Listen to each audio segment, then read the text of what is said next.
Müzik kadar sohbeti de severiz. GTR Müzik Podcast'ine hoş geldiniz. Keyifli dinlemeler.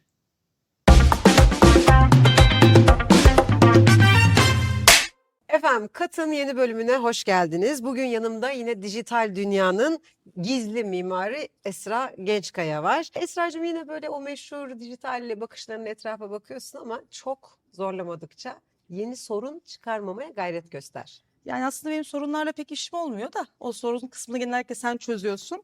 Ama seni bugün bir övmek istesem o sektörün feci virajlarını tam böyle keskin bir şekilde dönen Dersin. bir insan olarak seni tanımlayabilirim. Neden olmasın? Yani şöyle anlatmak isterim. Tabii ki bazı virajlarda, keskin virajlarda yol alıyoruz ama bazen duvara da çarpıyoruz. İşte bugünkü konuğumuz bu duvarlara çarpmadan önce bize bazı sinyaller veren, yol gösteren benim 100 yıllık arkadaşım sevgili Eda Salman var. Avukat Eda Salman bugün bizlerle beraber. Hoş geldiniz Eda Hanım. Hoş bulduk.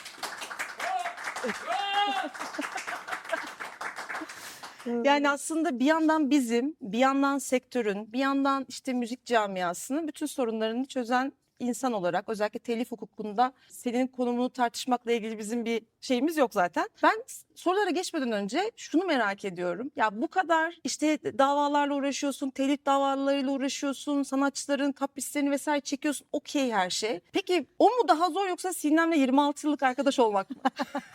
Bu soruya istediğim gibi cevap verebiliyor muyum program sonrası? Size cevap hakkı doğdu bir kere Eda Hanım. Bu sizin cevap hakkınız. Yani ikisi o kadar başka şeyler ki Esra'cığım. Yani elma ile armutu kıyaslamak gibi oluyor bu soru aslında. Sinem arkadaş olunması çok keyifli olmasına rağmen yaptığım işle kıyasladığımda bir takım zorlukları kendi içinde barındıran fakat bir o kadar keyif veren bence ayrı bir program konusu yapılması gereken başlı başına bir konu bizim için. Yani deyip üniversitelerde bir göğsümde- kürsüde anlatılmayayım mı? Yani kulaktan kulağa gitmeyeyim mi? Sevgili stüdyodaki siz değerli izleyicilerim. Bravo.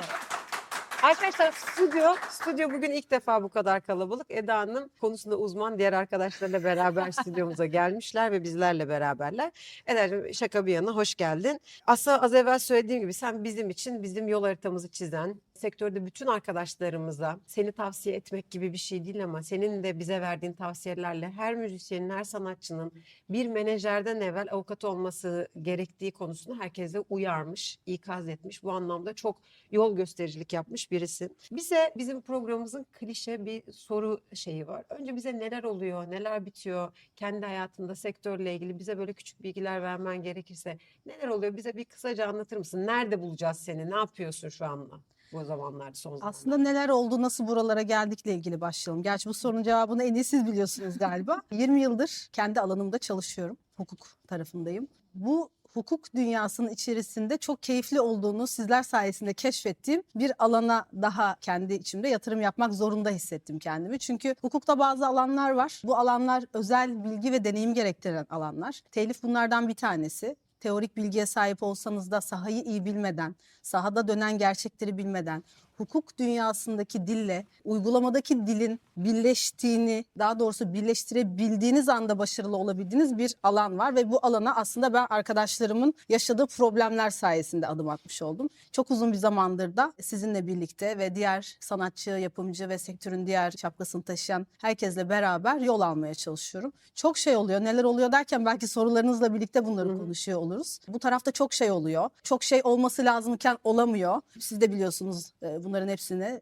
hem dostane hem iş anlamında çok şey konuşuyoruz. İsterseniz sorularınızda neler olduğunu ve neler O olması zaman gerektiğini Açılışı konuşalım. yapmak üzere ilk sorusunu sormak üzere sevgili Esra Gençkaya dönelim sayın yönetmenim. Seninle zaten uzun zamandır birlikteyiz. Yani birlikte arkadaşlığımız da devam ediyor. O yüzden birazcık ben heyecanlandım nedense. Tabii. Gerçekten bu Metin abilerde de böyle Böyle olmuştu. olduk. Abi Niye? ağladık Evet, programda. yani niye Hoş böyle değil. oldu anlamış değilim. Biraz da sorularımız aslında yani o hukuk tarafındaki soruları biraz daha eğlenceli hale getirmeye de çalıştık. Karşımızda sen olunca da. O garip sorularımızdan bir tanesiyle Hadi bakalım. başlıyorum. Hadi bakalım. Kapını çalıp birisi geliyor ve sana diyor ki Eda Hanım rüyamda gördüğüm melodinin telifini alabilir miyim diyor. Bu tabii ki garip bir istek. Böyle bir şey mümkün mü? Hatta onu da geçtim. Hukuk tarafında tamamen imkansız olarak gördüğüm bir hak iddiası var mı? Karşılaştın mı böyle Yani şeyle? bana imkansız olduğunu bildiğim bir soru soruldu mu anlamında mı soruyor? Evet. Evet. Tabii ki çok fazla. Yani bir rüya ile ilgili gelen kimse olmadı. Onu açık söyleyeyim ama çok benzer şeyler tabii ki yaşadım. Yani şöyle bir şey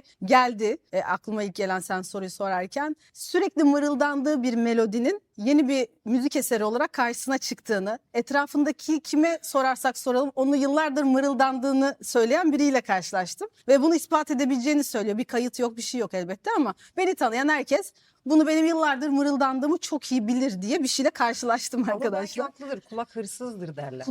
Kulak çalar derler doğru fakat öyle bir şeyden bahsetmiyorum. Bayağı gerçek bir iddiayla geldi ve ispata dair hiçbir şey yok elimde. Hani bir kayıt olur bir şey olur hiçbiri yok.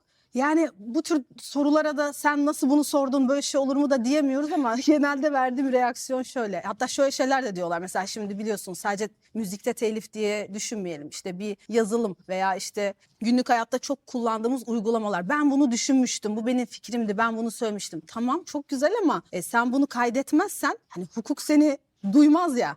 Yani sen mırıldandığın bir melodiden bahsediyorsun ama mırıldandığını kaydetmiyorsun. Yani mırıldanacağına kaydetseydin başka bir şey konuşuyor olurduk. Fakat kaydetmediğin bir şeyi hukuk korumaz. Hukuk senin mırıltını duymaz diyelim. Güzel oldu galiba. Güzel. Buraya giriyoruz. Evet, Hukuk senin altta bir bant mırıltını duymaz. çekmesi.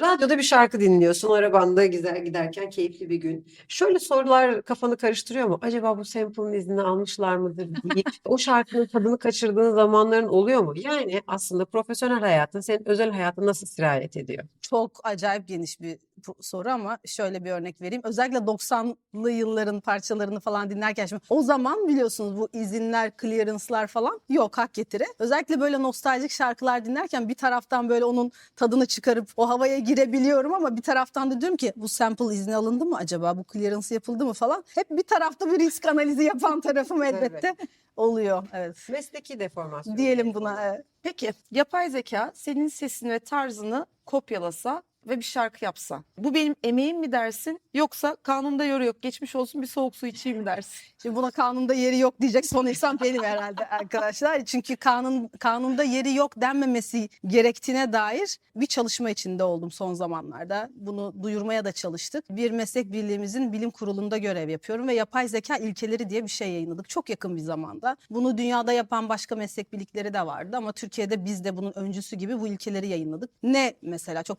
ciddi konuşmaya başladım ama her an. Yok, zaten derdimiz bu. Bu sorduğun soruyla ilgili şunu söyleyebilirim. Bir kişinin sesini, üslubunu taklit etmek bazı hukuki sonuçlar doğurur. Kişilik hakkı, manevi tazminat, haksız rekabet gibi. Yani bunun bir karşılığı yoktur diyecek kişi ben değilim. Yani bunun bir karşılığı vardır diyen kişiyim. Bakın bizim hukukumuzda yapay zeka çok hızlı ilerliyor olabilir ama hukukta boşluk kabul eden bir yer değil. Dolayısıyla biz o boşlukları doldurmak zorundayız. Var olan hukuk kurallarıyla yani elbette yapay zekaya dair kanunumuz şu anda güncellenmiş durumda değil ama var olan kurallarla yani kişilik hakkı ihlalinde işte neler yapılabilir, haksız rekabet gibi bir sürü hukuki argümanlarımız var ve bunlarla bu boşluğun doldurulması gerektiğini söyleyen bir yerdeyim. Dolayısıyla kanunda yeri yok deyip boş ver diyecek belki son kişiyim. Yani tabii ki yapay zeka çok geniş bir alan. Zaten şu anda henüz tam da böyle çerçevelerin çizilmediğini biliyoruz. Ama ben soruyu başka bir yere çekmek istiyorum. Yapay zeka tekrar geleceğimizi düşünerek. Çok sevdiğin ama telif hakkını ihlal eden bir bağımsız sanatçıyı mı savunursun? Yoksa hakları elinde bulunan büyük dev bir yapım şirketini mi? Yani aslında savunurken güçlüyü veya güçsüzü seçiyor gibi bir durumda değilim. Aslında olayı ve dosyayı savunuyor olmakla ilgili. Fakat şöyle bir ayrım yapılabilir belki. Yani bağımsız bir sanatçı ihlal hakkında belki bilgi sahibi olmayabilir. Belki onu uyarabiliriz, ona öğretebiliriz ama güçlü bir şirketin bazı şeyleri bilmediğini söylemek hayatın olağan akışına çok uygun değil ya. Dolayısıyla onu artık bence uyarmaya ve ona öğretmeye ihtiyaç yoktur diyebiliriz birçok durumda. Yani aslında güç insana ayrıcalık değil de bence sorumluluk getiren bir şey. Dolayısıyla benim orada güçlü, bağımsız sanatçı, güçsüz gibi bir ayrımım yok. Yani güçlü olan tarafın önce sorumlu olması gerektiğini düşünerek hareket ederim ve benim müvekkilim olsa bile bunu bilerek yaptıysa benim o dosyada yerimin olmadığını düşünürüm. Yani şöyle de bir şey var değil mi? Şimdi devamlı aslında yani devamlı kanun değişmiyor ama matematik devamlı değişiyor ya bizim tarafımızda öyle. Eminim diğer sektörlerde de böyledir ama işte bir yapay zeka geliyor. İşte senin hakkın ne olacak? Benim hakkım ne olacak? Dışarıda umumi mahalledeki ne olacak ki yeri gelmişken umumi mahallede anlatmak istersin diye düşünüyorum ama oradan olacak, oradan olacak derken aslında kafalar çok karışık. Yapım şirketlerinin de sanatçıların da bunları takip etmesi, devamlı ayık olması lazım bu noktada. Buradaki bütün sorumluluğu hukukçuya yıkmak mı yoksa bu anlamda bir departman çalıştırmak mı lazım? Çünkü neyi takip edeceğini şaşırıyor sistemdeki mikrosundan makrosuna herkes. Hangi birini takip edeceğiz biz? Nereden takip edeceğiz? Buradaki doğru nokta meslek birlikleri noktası mı? Hukukçular mı? Ya da şirketlerin kendi departmanları mı? Buradaki bizim çilingirimiz ne olmalı? Konu aslında o kadar en temel noktada başlıyor ki, problem olmaya başlıyor ki, bir kere sanatçı olarak haklarımızı bilmiyoruz. Bunu her yerde söylüyorum. Sanatçının önce en temel haklarını öğrenerek yola çıkması gerekiyor. Yani bence hatta bu işin ilmini, okulunu okudukları noktada belki ilgili haklarını öğrenebilecekleri departmanlar açmakla başlayabilir konu. Çünkü daha biz dünya bir ateş topuydudan başlayarak sanatçıya, yani ben kendimden örnek vereyim. Bir sanatçıyla yolum kesiştiyse önce onun haklarını öğretmem gerektiğini hissediyorum. Çünkü sektörde yanlış öğretilenler, yanlış uygulamalar sanatçının hakkı olan bir şey. Zaten benim böyle bir hakkım yok ki gibi bir kabule doğru itiyor esasında. Ben yolum kesiştiği her sanatçı arkadaşımla, her sanatçı müvekkilimle önce bunları konuşmak istiyorum. Çünkü temelde besteci, söz yazarı kimliği olabiliyor, icracı kimliği olabiliyor. Aynı zamanda kendi işinin yapımcısı kimliği olabiliyor. Bunların nasıl ayrıldığını, hangi şapkanın kendisine hangi hakları getirdiğini bilip bunlarla ilgili sözleşme yapması gerektiği noktada kendini daha doğru konumlandırabileceği temel bilgiye sahip olması gerekiyor sanatçının. Şimdi bunu bilmeyen bir sanatçıya siz yapay zekayı anlatamazsınız. Yani temeli öğretip sonrasında yola çıktığı avukatı olabilir, meslek birliklerinde de elbette çok büyük sorumluluk düşüyor. Çünkü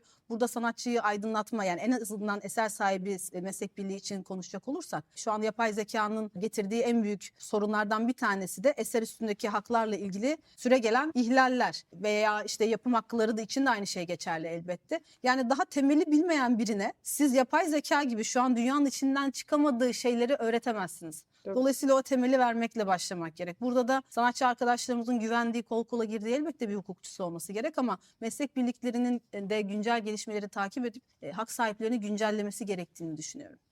Evet. Çok güzel anlatıyor. Yemekle aranın iyi olduğunu biliyorum. Evet. Yani zevk Elci alıyorsun. sen bilirsin. Evet, Esra. zevk alıyorsun yemekten. Yani Evet. güzel yemekten zevk aldığını biliyorum. Bir restorana gittiğinde önüne gelen o kullanıcı sözleşmesi tadındaki menüleri okuyor musun satır satır? Yoksa hemen sipariş verir misin? Ben aslında bu karınca duası gibi olan her şeyi okuyan biriyim. Yani yeni aldığımız ürünlerin kullanım kılavuzlarını bile okuyan biriyim. Yani bence hayattaki en pahalı şey o küçük yazılar ve küçük ayrıntılar diye düşünüyorum. Yani karşımıza o küçük yazılar öyle bedeller ödeterek çıkabiliyor ki, dolayısıyla menüyü de okurum. Aldığım küçük bir işte tüy toplama cihazının kullanım kılavuzunu bile okuyan biriyim. Dolayısıyla bana yani bu menü çok basit kalır Esra. Yani buradan anladığımız cevapla ilk soru ne kadar yanlış Evet. da anladın değil mi? Hangisi? Sinem'le 26 yıl mı daha zordu kısmını aslında dönüp bana sorulması lazım. Eda ile 20. Burada tabii ki bir çerçevede konuşacağız. Yani başka bir şey konuşmayacağız ama konu zorluksa birçok arkadaşım nerelerden bu noktaya geldin? Ben yine bu noktaya çok iyi geldim diyebiliriz. Ben bu soruyu direkt Sinem'e sorabiliyor muyum mesela? Hani aynı soruyu istersen sana sorayım. Sen bir cevap Ben ver hiçbir sen. şey okumuyorum. Olur mu? Benim adım Birbirine okuyanlar Bu var. kadar benzemeyen iki insanın Evet, çene evet. kasını. Asla benzemiyoruz. Peki başka bir soruyla geliyorum. Bir sanatçı hayatını kaybetti. Eserlerin telif hakları da tabii ki ailesine geçiyor. Yanlışsam beni düzelt. Bazen aileler bu eserlerin reklamlarda ya da işte siyasi kampanyalarda ya da işte dizilerde kullanılmasıyla ilgili izinler veriyorlar. Sence bir eser sanatçının vasiyeti mi yoksa mirasçılarının böyle elinde tutması gereken bir şey mi? Yani bu en doğru hakkı burada kime geçmeli? Nasıl bir terazi var burada? Yani doğru anladığımı düşünerek şöyle cevap vereyim. Yani eser dediğimiz şeyin tabii ki ekonomik bir değeri var. Ama eser aynı zamanda karakterle çok müsemma bir şey. Dolayısıyla ben aslında sanatçı müvekkillerime, dostlarıma hep şunu söylüyorum. Hayattayken neyi istemediğinizi mutlaka yazın. Neyi istediğinizden ziyade neyi istemediğinizi yazın. Çünkü bir altyazı bant geçebilirsiniz. Şu an aklıma böyle şeyler geliyor. Siz sustuğunuzda herkes konuşacak arkanızdan. Sustuğunuz zaman konuşulması gerekenleri hayattayken yazmak gerekiyor diye düşünüyorum. Güzel oldu galiba. Evet, çok iyi oldu yazarsak- ya. Çok küçük yazarsak herkes okusun isterim ben. Buyurun Esra. 90'larda popüler olan bir şarkının 3 saniyelik bir melodisini izinsiz kullandım ve şarkım global bir hit oldu. Esra olarak bunu Esra yaptıysam olarak. bir kere sana çok kızarım. Kapımı çalıyorum geldim sana. Hemen uzlaşalım mı dersin yoksa yandın bavulunu topla mı? Şöyle bir kere 3 saniye falan 7 saniye buna da küçücük bir değinelim mi? Yani Evet. saniyenin hiçbir önemi yok. Yani orada ne kadar kullandığınızın hiçbir önemi yok. O kullanımdır bu bir. İkincisi o 3 saniye öyle bir 3 saniyedir ki 3 milyon dolara mal olabilir. Sorunun ana kısmına gelecek olursak da en kötü uzlaşmanın en iyi çekişmeden daha iyi olduğunu sadece telifte değil çalıştığım alanın her noktasında söyleyen biriyim. Yani bu illa bir telif davası olmak zorunda değil. Boşanmadan gayrimenkule her alanda uzlaşmaktan yana olan uzlaşmacı tavrımı herhalde 20 senedir sektöre ispatladığımı düşünüyorum. Bakmak lazım. Yani burada kullanımın durumuna bakmak lazım. Uzlaşılabilir bir şey var mı bakmak lazım. Yapabiliyorsak uzlaşmak lazım. Yapamıyorsak da bedeli neyse ödemek lazım. Burada bir nota sayısı falan var mı? Yok hayır. Yani kullanım ne olursa olsun. 3 Yani saniyede olsa 10 saniyede olsa. evet bu çok sorulan bir şey bu arada. Yani işte bilmem kaç mezur böyle bir şey yok. Yasada böyle bir şey yok. 2 nota çalabilirsin ama önemli 5 değil. nota çalamazsın gibi bir şey yok. Olay o ya zaten. Esra. Peki burada hemen başka bir şey soracağım. Hazır böyle yeri gelmişken sorumu değiştirerek soruyorum. Bir eserin anonime dönmesi bu bizim bildiğimiz ama dinleyicilerimizin de bilmesi gerektiğini düşündüğümüz bir şey olduğu için. Çünkü çok fazla eser var. Ya o zaten anonim diye kullanılan eserler de var. Bunları nasıl ayırt ediyor sistem? Bize bununla ilgili biraz bilgi verebilir Anonim misiniz? Bir olup eser- olmadığını Evet. mı nasıl anlıyoruz? Evet. Şimdi bunu çok güncelde hepimiz yaşıyoruz. Yani bu alanda çalıştığımız zaman eserin anonim olup olmadığı 70 yıl sonra biliyorsunuz eser sahibinin ölümünden sonraki 70 yıl sonra anonime düşüyor. Doğru ama bazen bunu tespit edebilmek çok zor. Mesela bildiğimiz bir şey kayıt yok bir şey yok meslek birliklerine soruyoruz hiç verebilecekleri bir cevap olmuyor. Doğru olmayabiliyor verdikleri cevap mesela. Siz anonim eser olduğundan emin olup o kullanımı gerçekleştiriyorsunuz ama sonrasında bir bakıyorsunuz anonim değilmiş. Bunlar olabiliyor. Dolayısıyla aslında bu tür kullanımları yaparken kullanımı yapan kişi hep bir risk taşıyor. Biz müvekkiller hep şunu söylüyoruz. Evet bu böyle ama ya değilseyi de düşünerek hareket et. Başımıza da geliyor böyle şeyler. Bir de burada vurgulamak gereken bir şey daha var. Anonim eserleri siz düzenlediğiniz zaman buna artık biz aranje diyoruz. Orada siz yeni besteci olarak hak sahibiymişsiniz gibi olmuyor. Aranjör sıfatıyla hak sahibi oluyorsunuz. O zaten anonim eser yani kamuya mal olmuş bir eser. Yani ona artık bestecisi benim diyemiyoruz. Artık onun aranjörü biz olabiliyoruz. Burada bir şey sorabilir miyim? Tabii. Şimdiki asıl sorumun içerisine gömüyorum onu. Eser sahibiyim. Eserimi mirasçım olan çocuğa miras olarak bırakıyorum. Yine de ben öldükten 70 yıl sonra artık o eser benim çocuğumun olmuyor da anonim eser. Evet kamuya mal oluyor artık. 70 yıl sonra artık o kamunun malı haline geliyor. 70 yıl sınırı bu demek zaten. Senin mirasçıların çocuğundan sonrakiler hiç önemli değil. Mali hak sahibi sadece ölümden sonra 70 yıl hak sahibi olabiliyor. Ama enteresan bir şey değil mi konuyu açtığınız zaman başka bir şeyle ilgili eğer eser ekonomik bir şeye dönüyorsa ve kendi içinde bir ekonomisi varsa herhangi bir malın bir mirasçıya aktarılması gibi eserin neden aktarılması söz konusu değil sorusunun yanıtı nasıl çıkıyor? Aktarılıyor aslında 70 yıl gibi bir süre aktarılıyor. Fakat sanat öyle bir şey ki aslında çok kamuya mal olması gereken bir değer, kamusal bir değer. Tabii şimdi burada çok soru var yani böyle beyin yakıp çok uzun konuşabiliriz bu konu hakkında. Kamuya mal olmuş anonim eserlerden o zaman dijital mecralar niye para kazanıyor gibi. Anlatabiliyor muyum? diyebiliriz. Mesela şunu hep tartışıyoruz kendi içimizde. Aslında kamuya mal olmuş anonim eserlerin o kamuya mal olmuş olduğunu düşündüğümüz yani çıkış noktası olan ülkenin belli bir fonunda olması mı gerekir? Tabii. Yoksa bir dijital mecra mı onun parasını kazanmalıdır gibi. Yani Evet. ben anonim bir eseri alıyorum. Eser sahibi Esra olmasın tabii anonim oldu çünkü 70 yıl. Yani birinin eserini alıyorum ben. Yeniden icra ediyorum.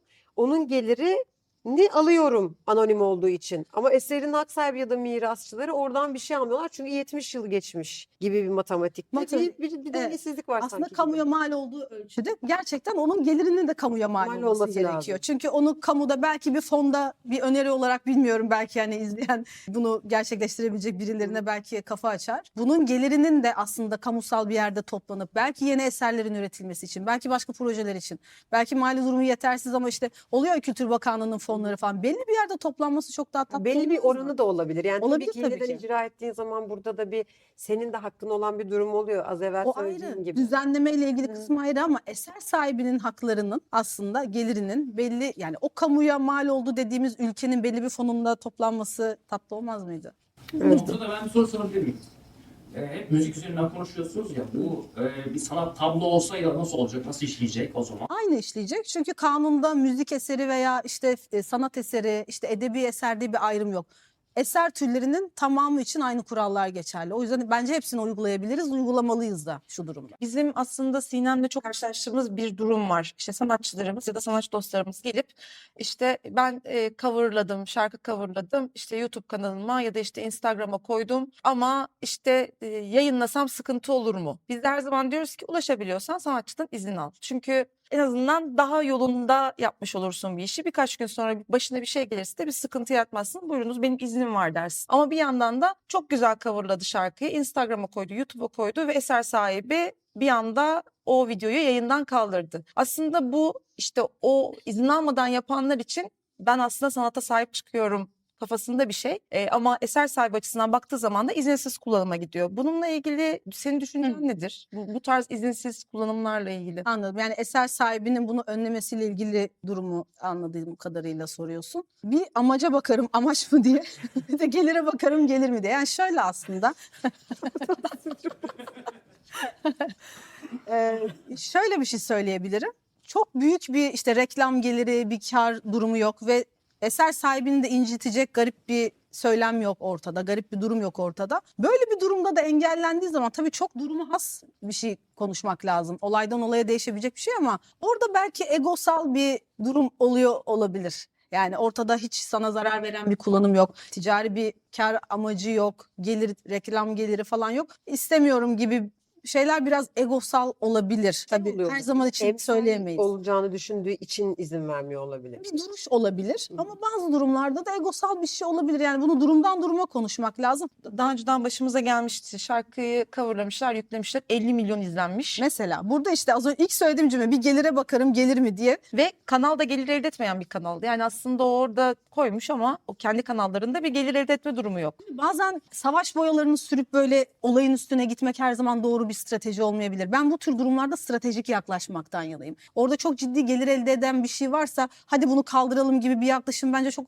doğru bir yaklaşım değil. Stratejik davranıp müvekkili doğru yönlendirmek lazım. Yani rüzgarı arkana alarak ilerlemek gibi. Yani orada gelir getiren bir şey var ve biz bunu niye kapatıyoruz ki? Yani bence lisans sözleşmesi yapmak oradaki duruşun tabii ki kıymeti var ama ondan çok daha mantıklı bir şey. Hem sözleşmeye bağlıyorsunuz hem var olan gelirinize gelir katıyorsunuz. Yani akıllı olmak lazım. Eski dönemlerde telif hukuku olsaydı Mozart Beethoven'la o melodiyi benden aldın diye dava açar mıydı? Sence tarihin en büyük telif davası nedir? Şimdi o dönemi konuşacak olursak zaten orada aslında şu anki gibi bir bireysel mülkiyet durumu yok. Yani orada aslında biraz ustaya saygı gibi işte Beethoven Mozart'tan zaten alıyor o temayı ve kullanıyor ve bunu böyle yapması gerekiyor gibi bir anlayış hakim. Yani oradaki anlayış daha doğrusu bugünkü anlayış orada hakim olsa biz o işin içinden asla çıkamazdık. Yani o Avrupa'nın yarısı birbiriyle davalık olmuş olurdu. Dolayısıyla hani o zamanın en büyüğü ne olurdu? İşte Beethoven evet yani etkilenmiş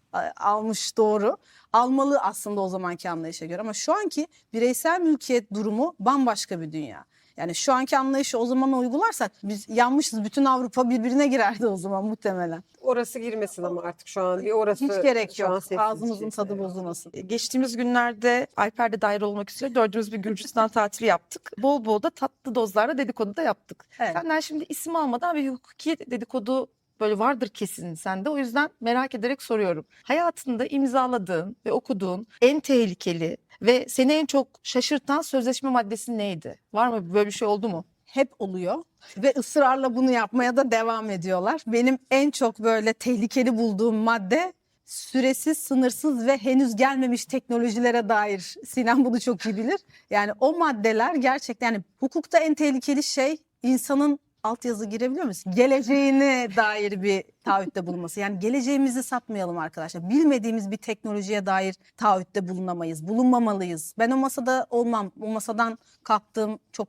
bilinen bir şey. Yani oturmam o masaya. Çünkü henüz var olmamış bir teknoloji. Şu an mesela bir sürü dava var değil mi? Duyuyoruz. Şu an mesela dijital dünyanın hayatımıza girmesiyle beraber eski klasik yani dijitalin olmadığı dönemde yapılmış sözleşmelerin sağlığını tartışıyoruz. Ve birçok sözleşme şu anda geçersiz sayılıyor. Tabii ki değişebilir, içtihatlar her şey olabilir ama şu andaki anlayış bu. bu. Yani var olmayan bir hakkın devri söz konusu değil. Ama her masaya oturduğumuzda ısrarla önümüze bir kere süresiz sınırsız, bir kere var olmayan teknolojilere dair sözleşmeler koyuluyor. Ve ben o masada asla olmuyorum. Uzayda, Samanyolu'nda, Uzun evrende. her yer.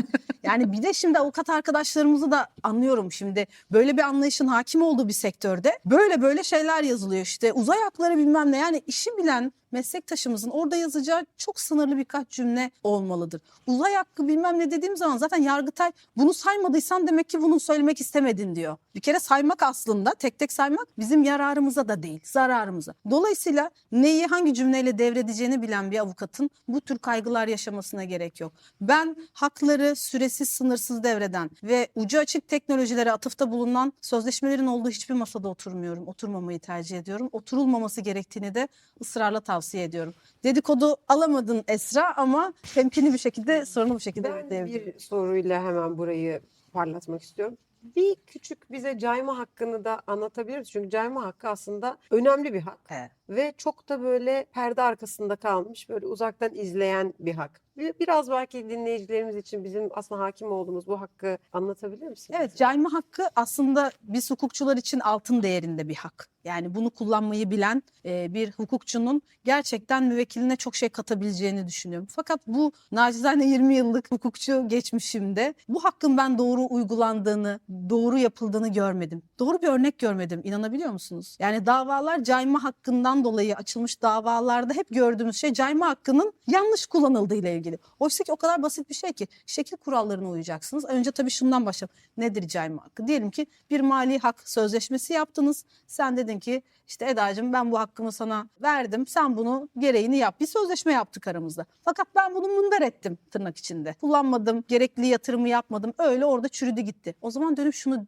deme hakkı veriyor kanun sana. Ben bu hakkı sana verdim ama sen bunun gereğini yerine getirmedin. Çürüdü gitti, heba oldu. Dolayısıyla ben cayma hakkımı kullanıyorum. Buradaki kritik nokta cayma hakkının şekli kurallarına uymak. Bunu yapmadığınız zaman bu basit görünen şey, o ihtar şartları, süre şartları falan, bunları yapmadığınız zaman siz bir de davalarla uğraşıp o davayı kaybediyorsunuz arkadaşlar. Yani bence doğru uygulandığı takdirde sanatçının hayatını kurtaran bir hak ama dediğim gibi uygulamasını maalesef göremediğim bir yerdeyiz. Bununla da karşılaşıyorum ben sosyal medyada soracağım soruyla. İşte influencerlar herhangi bir ürünü, bir şeyi paylaşırlarken arkaya bir fon müziği koyuyorlar. Ama aslında o yapmış oldukları işbirliğinden de bir para alıyorlar.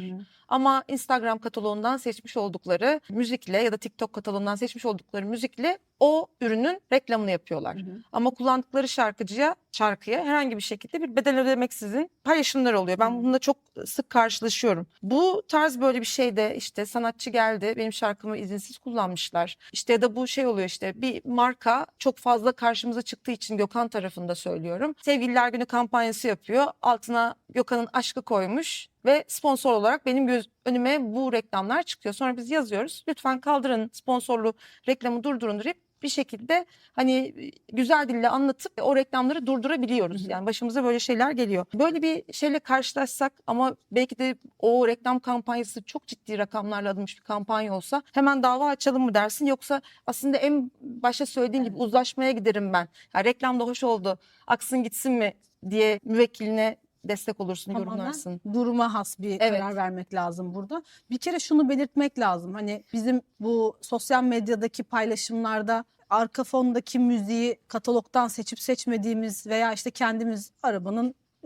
içinde çaldığımız bir eseri mi paylaşıyoruz? Bir kere temeldeki bu ayrımı bilmek lazım. Katalogdan yapılan bireysel kullanımlarda sorun yok. Ama katalogdan yapılmayan bireysel de olsa kullanımlarda sorun var. Bu birinci ayrım.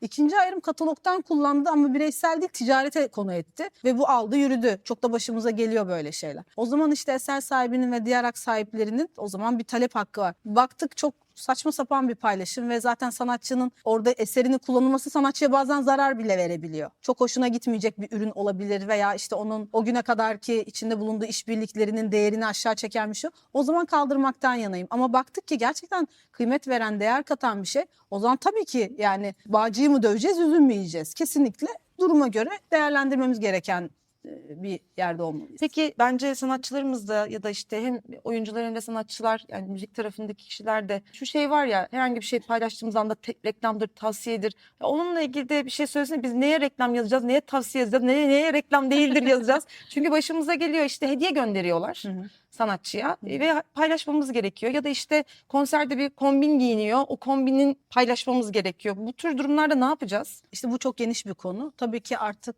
sosyal medya paylaşımlarını kafamıza göre yapamadığımızı hepimiz biliyoruz. Gerçekten bir ürüne yer veriyorsak orada onun reklam olduğuna dair bilgiyi vermek durumundayız. Yani o açıklamayı yapmak durumundayız. Yoksa sizin yazmadığınız her durumda bir incelemeye tabi olup ciddi para cezalarıyla karşılaşabilirsiniz. Sizin oradaki niyetinizin reklam olup olmadığını anlatmayı seçmek de bir seçenek. Ama bunu anlatana kadar oraya onu yazmak da bir seçenek. Yazdığınız durumda da marka ile olan işbirliğinizin devreye girmesi demek. Bunun çok dikkatli yapılması gerektiğini ve mutlaka süreci işi bilen hukukçularla yönetmeyi tavsiye ediyorum. Yani tamamen biz müvekkillere şunu söylüyoruz. Amacımız ne? Ne yapacağız? Yani siz bize her durumda dirsek temasıyla iletişimde olun bizimle. Yani yapacağımız aman yazalım işte tavsiyedir falan. Öyle olmuyor işler. Bir denetime takılıyorsunuz. Ayıkla pirincin taşını. Amacım şu değildi bu değil. Bununla uğraşmaktansa gerçekten sakin sakin. Yani o günlük akışta o karambole gelmemek lazım. Çok ceza yiyen tanıdığımız oldu çünkü müvekkilimiz. Yani herhangi bir ürünü gösterirken, beğendiğin bir ürünü gösterirken tavsiye ediyor olacaksın da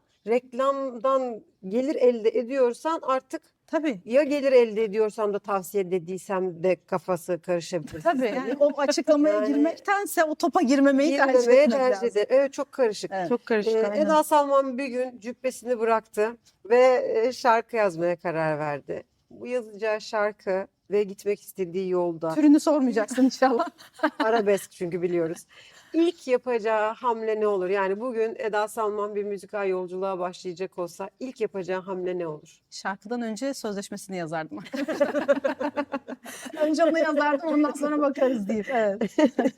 Yani styling'i de bıraktı, Evet. rütbeyi bıraktı ama evet, buyurun Esra Hanım. Peki önüne gelen aslında davalarda, dava konularında, yani seçme hakkın olsa milyon dolarlık bir tazminat davası mı? Yoksa emsal teşkil edecek bir dava mı? Yoksa hukuk tarihine geçecek bir davayı mı almak isterdin? Bu sorunun cevabını sadece siz değil, az çok ucundan kıyısından herhalde tanıyan herkese kendimi ifade edebilmiş olduğumu ve rüştümü ispatladığımı düşünüyorum. Milyon dolarlar bir şekilde biter. Tabii ki hepimiz hayatımızı idame ettirmek için para kazanmayı önemsiyoruz ama emsal karar. Nedeni, bu emsal karar insanlara, sektördeki herkese nasıl davranması gerektiğini aslında anlatan bir şey ya. Kalıcı bir şey bırakıyorsunuz. Yani sanatçıya haklarını, yapımcıya sınırlarını, teknolojiye çerçevesini giydiren bir şeye imza atma. Harika bir şey değil mi ya bu? Yani Bunu da altyazılı olarak Yani gireceğiz. müthiş bir şey. Aa! Yani sonra ben size yüzümün akı diyorum, siz de bana çok mübalağa ediyorsunuz. canım. Sonra ona diyorsunuz ki 26 yıl birbirinize hiç benzemeden nasıl ayakta kaldınız? Buraya kocaman bir nazar boncuğu istiyorum. Bugün Eda Salman müzisyen genç bir arkadaşa vereceği bir tavsiye olsa, yine tabii ki sözleşme okumak diyeceğini biliyorum ama yine böyle bir mesaj verecek olsam bu ne olurdu? Sadece müzisyen olmak zorunda değil ama hani sanatsever olabilir, sanatçı olabilir. Bir tavsiye verecek olsan yeni nesil birilerine ne dersin? Evet, yani aslında bugün bir sanatçının saçına, makyajına, imajına yatırdığı bir para var ve bunu seve seve yapıyor doğal olarak ama başta çok gereksiz gördüğü o haklarını öğrenmek için vereceği, gözünde büyüttüğü ama aslında esasında hiçbir hukukçunun onu o kadar yormayacağı meblağlarla hayatını kurtarabilir. Yani haklarını öğrenmek için saçına, makyajına yaptığı yatırımın belki çok küçük bir kısmını bir avukatla, hukukçuyla kol kola girerek işin başında öğrenirse kocaman bir hayatı aslında kazanmış oluyor. Çünkü bizim en çok karşılaştığımız uyuşmazlıklar, bugün hala içinden çıkmaya çalıştığımız konuların hepsi yolun başındayken yapılmış hatalar. Çünkü sanatçı yolun başındayken bir kere mali olarak çoğu durumda yetersiz. Çoğu zaman sektör hakkında çok fazla bilgiye sahip değil. Dolayısıyla onların bu halinden, tırnak içinde, yapımcılar bana kızmayın. Her programda söylediğim gibi ben yapımcıları çok seviyorum. Tabii ki yani böyle bir düşmanlık gibi değil ama çoğu da çok kıymetli. Fakat birçok kötü örnek bu tür konulardan dolayı ortaya çıkıyor. Haklarını öğrenmek için stylingin belki onda biri kadar yapacağınız yatırım bütün hayatınızı kurtarabilir. 10 yıl önce yapılmış olan sözleşmeleri halen daha bugün tartışıyoruz. Kelepçe mi değil mi? Kim haklı kim haksız? Dolayısıyla hakkı öğrenmek için atılacak küçük bir adım biz hukukçular için çok büyük bir adım demek. Herkesi bu konuda uzman avukat arkadaşlarla kol kola girmeye davet etmiş olalım. Teşekkür ediyorum. Bugün Eda Salman bizim konuğumuzdu. Uzun yıllardır arkadaşımız, yoldaşımız. Her konuda desteği bizim için çok kıymetli. Burada arkadaşımı övmek için söylemiyorum bunu ama gerçekten herkesin iyi bir arkadaşa, iyi bir tabii ki yoldaşa ve iyi bir hukukçuya ihtiyacı var hepimizin. Son sözü söylemek üzere sevgili partnerim Esra Gençkaya sözü bırakıyorum. Duygusal anlar. Stüdyoda duygusal anlar. Bir kere de şu kapatma işini sen yapsan da beni birazcık böyle bir rahatlatsın ama yok yani. Hiç arkadaşına destek olmuyorsun yani. Sevgili Eda çok teşekkür ederiz. Ben teşekkür Bence izleyen sanatçı dostlarımız da güzel feyz almışlardır. Neler yapmaları gerekiyor ve neler yapmamaları gerekiyor öğrenmişlerdir sayende. Çok fazla uzatmayacağım. Bizden bugünlük bu kadar. Viskat'ta hayatın tadını çıkarmaya devam ediyoruz. Bay Tuğçe Bozkaya.